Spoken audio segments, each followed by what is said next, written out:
Allez, debout là-dedans. Allez, viens. Quelle heure il est? Il est 14h du matin. Merde, j'ai pas entendu le réveil. Bah, ça tombe bien là, on a une bonne question. Balance le générique version courte, ça va me réveiller.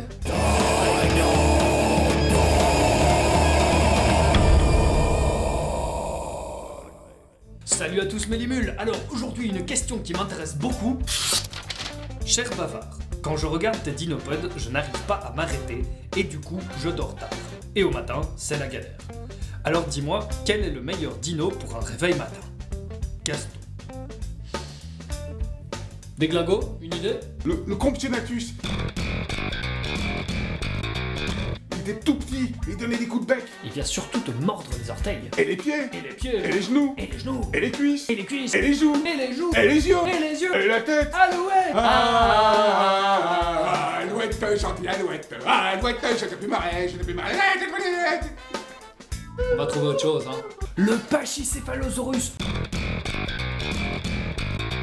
Le dinosaure coup de boule. Un coup de boule pour se réveiller. On va plutôt passer du sommeil au coma. Non, mais en fait, c'est un de mes dinosaures préférés. Un diplodocus. Avec sa queue en fouet. Prends ça, salaud. Déglingo. T'aimes ça, cochonne, hein? Tech du calme. T'en foutrais, moi, des nuances.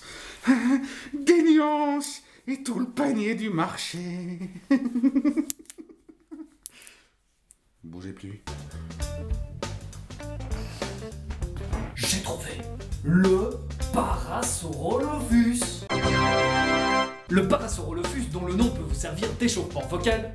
10 fois. Parasaurolophus, Parasaurolophus, Parasaurolophus, Parasaurolophus, Parasaurolophus, Parasaurolophus, Parasaurolophus, Parasaurolophus, Parasaurolophus, Parasaurolophus.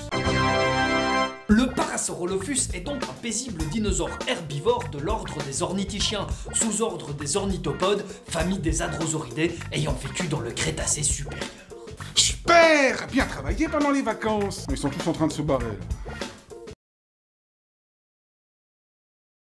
Ce qui est cool avec le Parasaurolophus, c'est qu'il possède deux particularités. La première, c'est qu'il a un pouce opposable. Pour le coup, on s'en fout un petit peu. La deuxième, qui m'intéresse beaucoup plus et qui a longtemps questionné les chercheurs, c'est qu'il a une espèce de corne sur l'arrière du crâne. Enfin, quand je dis corne, pas vraiment en fait, c'est plutôt une espèce de tube vide avec des petits bouts d'os dedans. La question quand on l'a découvert, ça a sans doute dû être, c'est très joli, mais ça sert à quoi?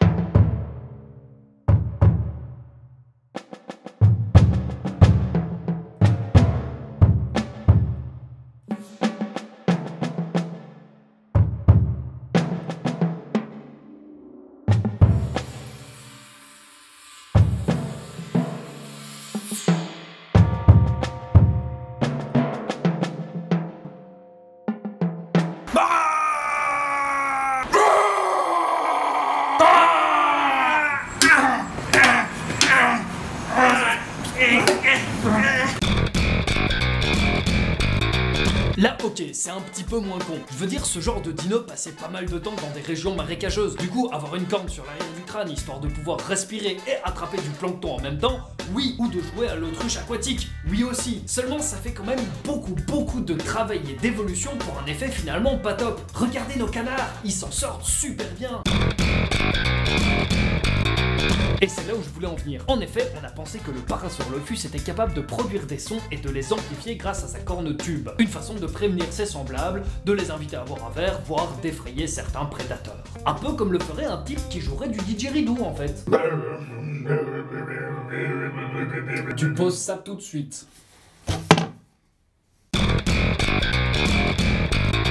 Donc, si je résume bien, ce dino, en plus d'être inoffensif, fait un boucan d'enfer, hein. On va tester ça.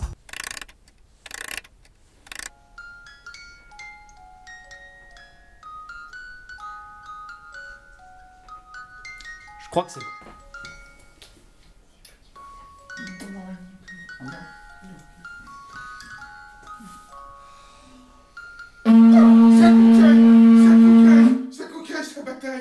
Ça bataille. Efficace! Et voilà que se termine notre 4e épisode. Alors on a fait comme la fois dernière, on a planqué un gros fake dans l'épisode. Le premier qui le trouve et qui le marque en commentaire gagne un dinosaure dédicacé, etc. etc. D'ailleurs, bravo à Virginie qui la dernière fois l'a trouvé, et non, le Deinonychus n'avait pas 800 dents mais 80. Bon, sur ce, on vous dit merci d'avoir regardé, merci de vous être abonné, merci d'avoir partagé, parce que vous l'avez fait, hein, on le sait. Et sur ce, on vous dit à bientôt pour un prochain Dinopod. Ah, c'est tout, ça va. Hein, c'est fini. Oui, voilà, c'est fini.